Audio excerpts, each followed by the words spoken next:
Salut tout le monde, j'espère que vous allez bien les amis. On se retrouve aujourd'hui pour une nouvelle vidéo. On va changer du format traditionnel puisqu'aujourd'hui on va procéder à une évaluation des joueurs sur la saison qui vient de se terminer, cette belle saison 2023-2024 où le Real a encore une fois été incroyable avec beaucoup de trophées et de succès à la clé. Et pourtant cette saison elle avait mal démarré avec tous les pépins physiques que l'on a connus en début de saison et même globalement sur l'ensemble de la saison. On en a déjà parlé il y a quelques semaines, c'est un petit peu moins de 40 blessures tout compris, tout joueur compris sur l'ensemble de la saison. Donc évidemment que c'est quand même incroyable de se dire que le Real a terminé cette saison avec seulement 2 défaites, champion d'Espagne, vainqueur de la Ligue des Champions, vainqueur de la Supercoupe. La dernière défaite en Liga, c'était au mois de septembre, donc ils ont quasiment passé la saison sans connaître la défaite en Liga. Le Real termine aussi vainqueur de la Ligue des Champions sans connaître la défaite sur toute cette édition en Ligue des Champions. C'est une première dans l'histoire du club. Donc malgré l'adversité que le Real a connue tout au long de la saison et dès le début de saison, ils nous ont quand même impressionnés, tous ces joueurs, et ils ont, je pense, même dépassé les attentes que l'on pouvait avoir, parce que quand tu vois ce qui se passe en début de saison, défenseur central Militao, le gardien titulaire Thibaut Courtois, blessé pour quasiment toute la saison, tu peux te dire, bon, la saison va être compliquée. Ce ne fut pas le cas, mes amis, grâce au travail du staff, des joueurs, grâce à leur sérieux, grâce à leur détermination, ils nous ont donné beaucoup de moments de joie tout simplement tout au long de la saison. Et on va donc regarder un petit peu un par un les joueurs de l'effectif et on va leur donner une note. Vous avez juste à côté de moi ici le barème, l'équipe. Alors normalement c'est un barème qui est utilisé pour noter les joueurs après un match. Bon, je pense qu'on peut s'en servir pour noter la saison complète. On va démarrer avec Thibaut Courtois. Alors l'échantillon de match évidemment pour Thibaut il est assez faible parce qu'il a très peu joué cette saison en cause cette grave blessure au niveau des ligaments croisés. Il est revenu en fin de saison avec notamment un total, là ce sont les statistiques globales les amis, toutes compétitions confondues.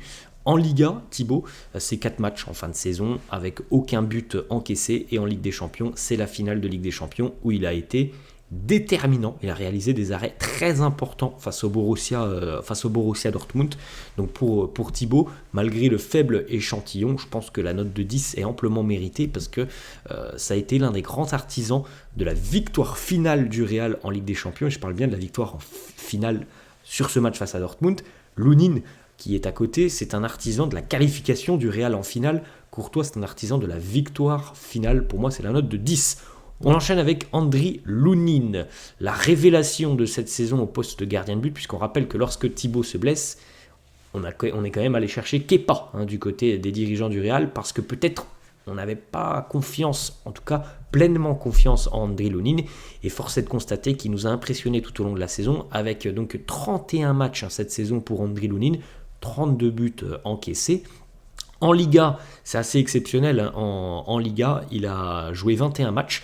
Sur ces 21 matchs, il y en a 10 où il n'a pas encaissé de but. Déjà ça, c'est exceptionnel les amis, c'était un match sur 2 où il n'a pas encaissé de but en Liga, ce qui est quand même assez incroyable. Il y a eu parfois des petites sautes de concentration assez rares, mais on se souvient de une ou deux erreurs de Lunin. Vous pouvez regarder aussi les stats en Ligue des Champions. Il y a quand même de nombreux arrêts déterminants. Regardez par exemple ces stats. Parade sur des tirs réalisés dans la surface, les amis, on se souvient très bien du match face à Leipzig, du match face à Manchester City, notamment du match aussi face au Bayern. Il y a eu des arrêts très importants pour Lunin, il les a fait. C'est une très très belle saison pour lui, une saison franchement où il s'est révélé aux yeux de tous. C'est une franche réussite cette saison pour Andriy Lunin. Je pense qu'il mérite la note de 9 parce qu'il a été exceptionnel notamment tout au long de son parcours en Ligue des Champions. Comme je l'ai dit, il y a eu 1 ou 2 matchs où il y a des petites erreurs qui ont coûté des buts, qui ont amené à des buts. Et je pense que la note de 9 est déjà très très bonne pour Andriy Lunin. On enchaîne avec Kepa. Alors Kepa, lui, il a plutôt été utilisé en début de saison. C'était normalement le remplaçant de Thibaut. Et puis par la suite, la hiérarchie s'est inversée parce que Lunin, visiblement, a fait ses preuves aux séances d'entraînement. Et il faut se souvenir aussi que Kepa s'était blessé en fin d'année 2023. Et donc Lounine avait eu du temps de jeu et il avait commencé, grosso modo, à taper dans l'œil un petit peu de Carlo et de son staff. Bref, Kepa c'est tout de même beaucoup de matchs cette saison avec le Real, même si au final on l'a très peu vu sur la seconde partie de saison. C'est quand même 20 matchs cette saison pour 18 buts encaissés, donc le ratio est très bon pour Kepa, c'est moins d'un but par match. En Liga, regardez, les stats aussi sont très bonnes pour Kepa, 13 matchs en tant que titulaire en Liga. Et seulement 7 matchs, justement 7 matchs où il n'encaisse pas de but, donc 7 clean sheets sur ces 13 matchs titulaires en Liga, ce qui est quand même assez impressionnant. C'est là aussi plus d'un match sur deux pour le portier espagnol, c'est une très très belle saison pour lui. Malheureusement, lui souhaitait rester au Real. Ça ne lui ouvrira pas les portes d'une prolongation de contrat côté Real. Mais en tout cas, ça a été quand même une belle saison pour lui, où il a été, somme toute, assez bon sur le début de la saison. Je pense qu'il mérite la note de 7. Franchement, c'est une bonne saison pour Kepa. Après, bon, évidemment, quand on compare aussi avec ce qu'on a vu à côté, Lounine et Courtois, évidemment, il n'a pas eu à être présent sur les matchs importants de la seconde partie de saison, mais ça reste une belle saison qu'il a fait sur la première partie de saison. On continue avec Dani Carvajal. Bon, je pense que pour Dani Carvajal, d'ailleurs, qui a été buteur hier avec la sélection espagnole, Dani Carvajal nous a réalisé une saison exceptionnelle, sans trop de pépins physiques. Ça aussi, c'est à prendre en compte avec Dani Carvajal. Franchement, moi je lui donne la note de 10, il a été énorme tout au long de la saison. Vous avez vu la déclaration, je crois qu'on en a parlé hier, de Cafu qui nous dit c'est le meilleur latéral au monde à l'heure actuelle. C'est le meilleur latéral au monde, Dani Carvajal, meilleur latéral droit. C'est vraiment une très très belle saison. Il a été énorme, je trouve, sur le plan défensif. Il a été assez bon offensivement en plus de ça. Il marque sur une finale de Ligue des Champions. 6 buts, 5 passes D, 41 matchs joués. Voilà, ça a été quand même assez impressionnant. Et on met en avant aussi le fait qu'il n'y a pas eu de pépins physiques. Et ça fait plaisir pour Dani Carvajal. Eder Militao, bon, évidemment, difficile de noter Eder Militao. Vous voyez les stats. C'est 13 matchs joués quand même, puisqu'il est revenu sur la fin de saison. Alors, au final, c'est 6 matchs en tant que titulaire, 4 matchs en tant que remplaçant en Liga, et puis quelques minutes par-ci par-là sur certains matchs de Ligue des Champions en fin d'année. Bon, très difficile de donner une note à Eder Militao avec cette grosse blessure. Il est revenu évidemment, mais on peut pas le bâcher sur la note, et on peut pas dire qu'il a été très bon. Voilà, il est revenu, mais il revient de 8 ou 9 mois de blessure, donc c'est compliqué de revenir à son meilleur niveau. On sait que Militao sera certainement très en forme lorsqu'il va revenir là en début de saison et qu'il aura effectué la pré-saison avec le Real. Donc tout ce que l'on peut dire de Militao, c'est qu'on est très content de l'avoir revu en fin de saison. Après le niveau, évidemment, fallait pas s'attendre à des miracles. On continue les amis avec l'international autrichien David Alaba. Lui aussi, un joueur qui malheureusement a vu sa saison se terminer beaucoup trop prématurément pour, là aussi, un gros pépin physique, les ligaments croisés. La saison en Liga pour David Alaba, c'est 17 matchs, 1400 minutes. La saison qui s'est terminée très tôt donc pour David. Alors, à contrario de Militao, je pense qu'on peut tout de même donner une note à David Alaba.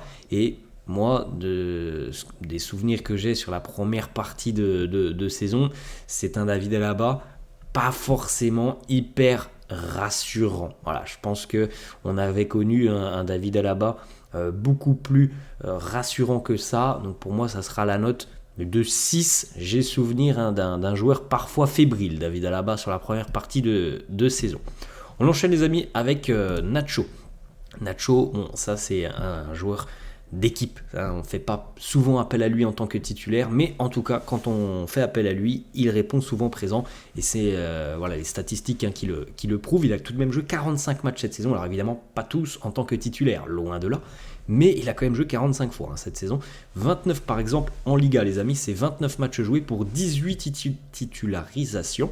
Donc voilà, c'est une fois sur deux, quasiment pour Nacho. Donc ça reste tout de même un élément important. 3125 minutes, c'est quand même assez important pour Nacho. Et alors, on a vu ce qui s'est passé en fin de saison. Heureusement qu'il a été là, parce qu'on commençait à avoir beaucoup de pépins physiques dans le secteur défensif. Mais les amis, il faut aussi se rappeler de ce qui s'est passé un petit peu plus tôt pour Nacho, donc c'est-à-dire plutôt janvier, février, où il était dans le dur. Il était vraiment, vraiment dans le dur. Il y avait beaucoup d'erreurs sur le terrain. Il s'est rattrapé sur la fin de saison.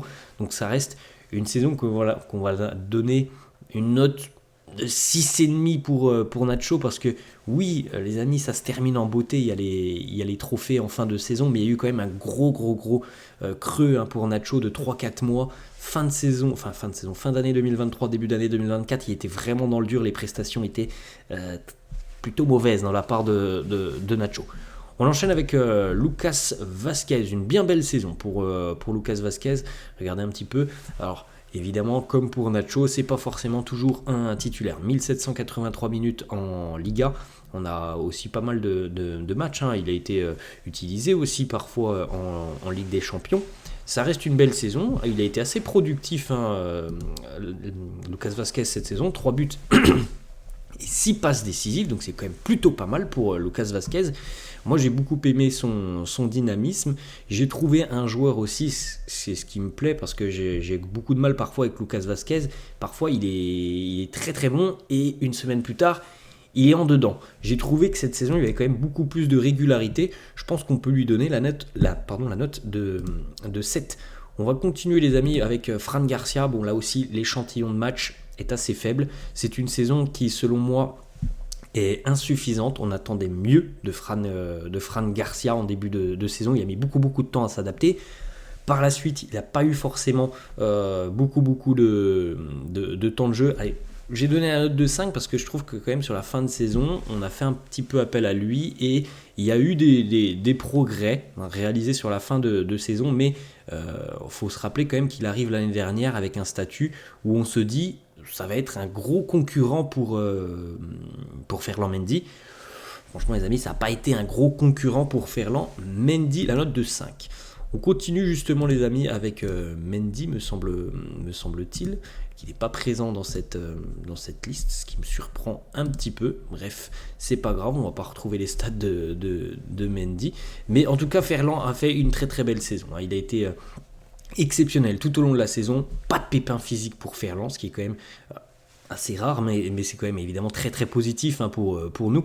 Et il a été, je trouve, un élément moteur de la bonne alchimie défensive du Real. C'est une très bonne saison pour Ferland. La note de 8, voilà, je pense qu'il y a un petit bug et je ne peux pas aller sur la carte de Ferland. Mais bon, on se souvient tous de cette très très belle saison. On continue, les amis, du côté des milieux de terrain avec premièrement Jude Bellingham. Alors là, on rentre dans le très très bon, dans l'exceptionnel. La note, j'hésite encore. Je pense que je vais lui donner la note de 9 quand même à Jude Bellingham, parce que il a quand même été diablement décisif, et on n'imaginait peut-être pas qu'un joueur qui arrive pour sa première saison au Borussia Dortmund soit autant impliqué dans les succès de l'équipe et mette aussi peu de temps à s'adapter à sa nouvelle équipe. Il a été incroyable, Jude Bellingham, c'est dingue, les statistiques qu'il a eues tout au long de la saison, notamment en Liga, mais aussi en Ligue des Champions. C'est une saison exceptionnelle pour un joueur qui démarre pour la première fois du côté du Real à son âge. On a trouvé beaucoup de maturité dans son jeu, 23 buts et 10 passes D. Il y a eu des pépins physiques en plus pour Jude, de nombreux trophées d'homme du match, de nombreux buts inscrits dans des moments importants, dans le temps additionnel. Alors il avait commencé sur des bases exceptionnelles, mais on l'avait dit, les amis, il n'est pas numéro 9, donc il va revenir un petit peu dans la norme, dans la moyenne. C'est ce qui s'est passé. Mais en tout cas, ça reste une saison exceptionnelle, et je pense que au bout de quelques semaines, on s'est très rapidement rendu compte que le Real avait fait un joli coup, un coup exceptionnel sur le mercato, parce que Jude a été incroyable, d'une faculté et d'une capacité à s'adapter très rapidement à son nouvel environnement, incroyable, exceptionnel à son âge. C'est quand même assez dingue à 21 ans de réaliser ce genre de saison pour sa première saison sous les couleurs du Real. On poursuit, les amis, avec Toni Kroos. Bon, là, ça va pas être compliqué. La note de 10 pour Toni. Régularité monstrueuse tout au long de la saison. On a vu les stats incroyables. Il a été déterminant tout au long de cette saison, Toni, avec Bon, 9 passes décisives, hein, quand même, on ne l'oublie pas, mais c'est quand même assez exceptionnel. Un petit but pour Tony, bon, il n'est pas forcément réputé pour beaucoup marquer, mais en tout cas 9 passes décisives, et surtout, je pense que c'est le rôle qu'il a eu cette saison. On a vu un Modric beaucoup moins présent en tant que titulaire, et Tony, lui, je trouve, a été quand même exceptionnel de régularité. La saison dernière, les amis, vous vous en souvenez, il y avait eu des gros passages à vide, un petit peu comme Nacho quand on l'a dit tout à l'heure, pour Tony, il y avait eu des gros passages à vide de 2 ou 3 mois où il semblait quand même beaucoup moins bien. Cette saison, il a été d'un niveau homogène tout au long de la saison. C'était, je trouve, exceptionnel de la part de Tony. En plus, pour sa dernière, il termine en beauté. Il a été véritablement un élément très important du milieu de terrain dans cette régulation de l'aspect, enfin de la transition défensive-offensive. Je l'ai trouvé incroyable tout au long de la saison. On continue les amis, Luka Modric. Bon là évidemment aussi beaucoup moins de temps de jeu pour Luka. Je pense qu'on peut donner la note de 6,5 à Luka. Il a joué, il a participé à beaucoup de matchs. Parfois, je pense qu'il est un petit peu en difficulté, comme hier. Par exemple, si vous avez suivi la rencontre entre l'Espagne et la Croatie, face à des équipes qui ont la possession en face, c'est difficile. Ça devient plus difficile pour Luka. Mais voilà, il y a quand même eu des moments où il a excellé, je trouve, sur cette saison. Donc la note, allez, de 7. La note de 7 quand même pour Luka, parce que il a quand même su apporter aussi sur des moments charnières de cette saison. Ça termine avec 2 buts et 4 passes D pour le Croate cette saison. On continue les amis avec Eduardo Camavinga. Alors Eduardo, je vais lui donner quelle note à Eduardo? Je vais lui donner la note de 8. Allez, de 8 parce que on connaît sa polyvalence, parce qu'il a été un élément très très important cette saison, parce qu'il ne rechigne pas à la tâche, parce que je trouve que techniquement, il est très à l'aise dans ses sorties dans ses sorties de balle, que ça soit au milieu, qu'on l'utilise en latéral. Hein, c'est pas forcément facile, mais on lui donne du temps de jeu. Ou parfois il faut dépanner. Hein, ça c'est Carlo qui lui donne.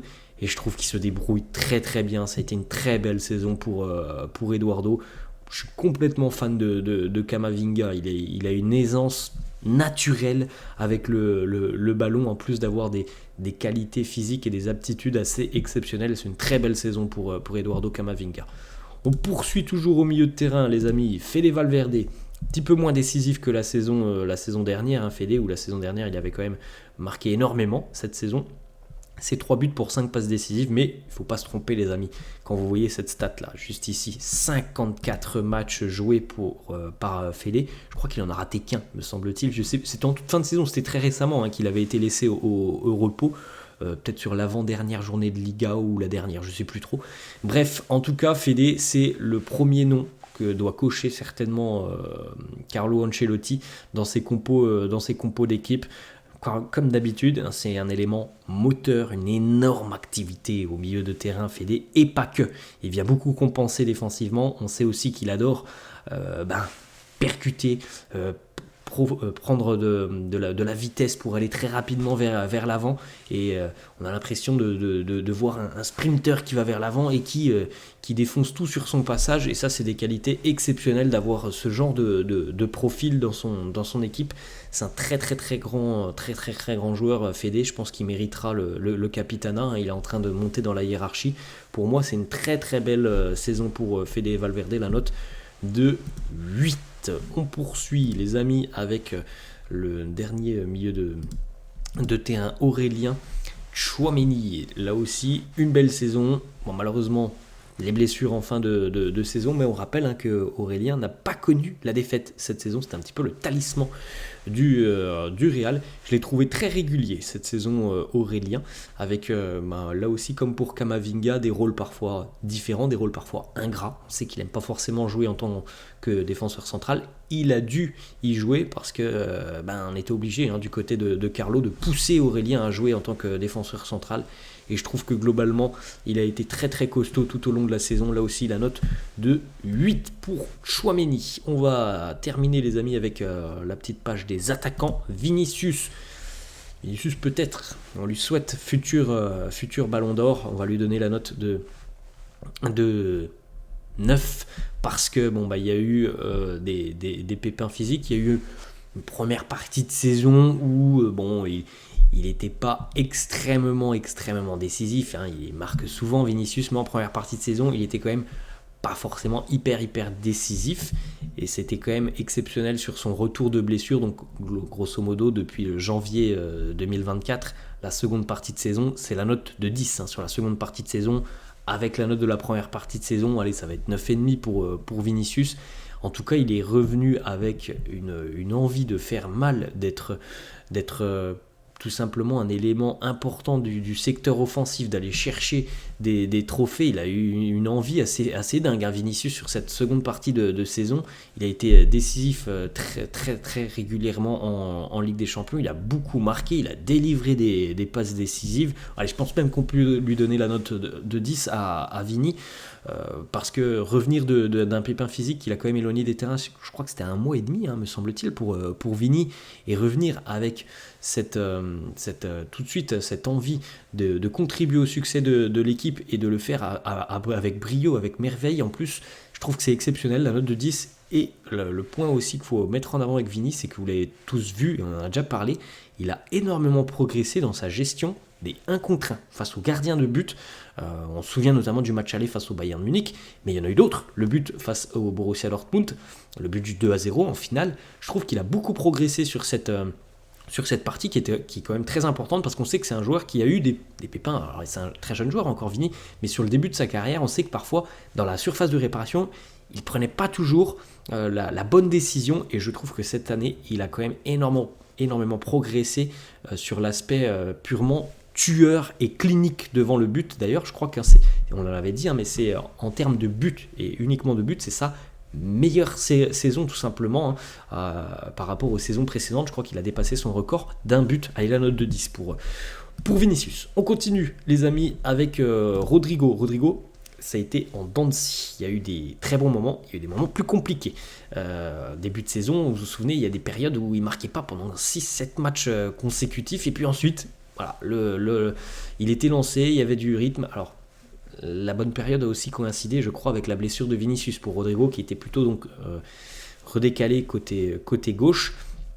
Ça reste quand même une très bonne saison, hein, pour Rodrigo. Je vais lui donner la note de 7,5, parce que voilà, c'est ce qu'on a mis en avant tout à l'heure, par exemple pour Toni Kroos, pour Dani Carvajal, la régularité. C'est ça aussi qui pose problème parfois à Rodrigo, c'est qu'il peut être très bien pendant 2 mois, et puis par la suite, il est un peu en dedans. Et c'est encore une fois ce qui a rythmé sa saison, hein, du côté du Real, Rodrigo. C'est ce manque de régularité parfois qu'il peut avoir, même si globalement ça reste une très belle saison pour lui. On continue les amis avec Rossellou. Que dire de Rossellou, un joueur parfait, en tout cas un joueur parfait dans le sens où il n'est pas titulaire très régulièrement, et pourtant il rend de grands services au Real. Quand on fait appel à lui, il y a quand même 49 matchs joués, hein, pour Rossellou cette saison. En Liga, c'est 34 matchs joués, 15 en tant que titulaire, 19 en tant que remplaçant, 18 buts pour Rossellou et 1 passe décisive. C'est énormissime, hein, pour Rossellou. Félicitations à lui, parce que je pense que en début de saison, lorsqu'il a signé, je pense qu'on n'imaginait peut-être pas que Rossellou allait avoir un impact aussi prépondérant sur les succès du Real, et il termine cette saison quand même dans les tout meilleurs buteurs du Real. Il permet une qualification en finale de Ligue des Champions, et puis on ne l'a jamais entendu se plaindre de son temps de jeu. Il savait très bien qu'il allait avoir un rôle entre guillemets ingrat, et je trouve que ce rôle il l'a rempli à merveille. C'est une saison, je pense, qui est exceptionnelle pour lui, et on peut lui attribuer la note de 9. On continue les amis. Alors malheureusement, je ne vais pas pouvoir aller chercher sur le côté. Si, c'est bon, je peux aller chercher sur le côté Brahim Diaz. Là aussi, je pense que franchement, on a tous été agréablement surpris du niveau de Brahim cette saison. On sait très bien qu'il a beaucoup progressé durant son passage du côté de Milan. Maintenant, moi j'ai trouvé un joueur vraiment un feu follet. Il a du feu dans les jambes. Brahim, il est exceptionnel de vitesse, de percussion, d'élimination sur les défenses adverses. Et pourtant, les amis, c'est pas un titulaire indiscutable du côté du Real. Hein. C'est un joueur vraiment de rotation. On lui donne du temps de jeu lorsqu'il entre. Eh bien, il fait souvent la différence. Il a eu assez peu de temps de jeu, on rappelle, hein, sur les 3-4 premiers mois de compétition. Et même en tant que supporter, on demandait à Carlo de l'utiliser. Et après, Carlo, il a tout de suite compris, au bout de 2-3 matchs d'utilisation, qu'il pouvait avoir un rôle très important. Et je pense que ce rôle, il l'a eu. 12 buts, 6 passes décisives pour Brahim.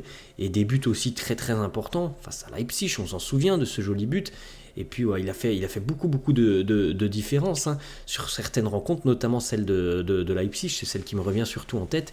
Mais voilà, moi j'ai été agréablement surpris de son rôle et au final hein, du fait qu'il avait des caractéristiques qui pouvaient beaucoup apporter en cours de match, des caractéristiques que d'autres joueurs n'ont pas forcément avec son pied gauche.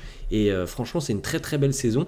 Je ne pensais pas qu'il allait avoir un rôle aussi important, Brahim, donc je suis assez satisfait voilà, de sa saison. Je vais lui donner la note de 8. On va continuer les amis, on va terminer je crois même avec Arda Güler. Alors je sais pas si je vais pouvoir aller vous chercher la carte d'Arda Güler. Non, ça bug encore un petit peu. Bon, c'est dommage. Tant pis, on va terminer quand même avec Arda Güler. Je pense qu'on peut donner à Arda la note de 8, alors malheureusement il y a eu beaucoup de pépins physiques, il est arrivé quasiment en seconde partie de saison, mais je trouve quand même qu'on s'est très rapidement rendu compte là aussi que le Real était allé chercher un crack hein, offensivement. Il a été incroyable hein, Arda, on l'a vu hein, sur cette fin de saison avec ses stats exceptionnelles en Liga où il tire, ça va au fond des filets. On a vu sa justesse technique, c'est un joueur très très fin Arda, et je pense que sur le faible temps de jeu qu'il a eu, il a quand même montré des choses très très intéressantes, des prémices d'un joueur qui à mon avis va devenir quand même un élément très important, en tout cas je lui souhaite dans les années à venir du côté de Madrid, donc je pense qu'on peut lui donner la note de 8 évidemment les amis. On peut aussi féliciter le staff Carlo et son staff pour le travail réalisé tout au long de la saison. Félicitations à eux, la note évidemment de 10. Voilà les amis, la fin de cette vidéo, j'espère que ça vous a plu, n'hésitez pas comme d'habitude à lâcher un petit pouce bleu, n'hésitez pas non plus à vous abonner à la chaîne, je vous laisse et je vous dis à la prochaine. Ciao.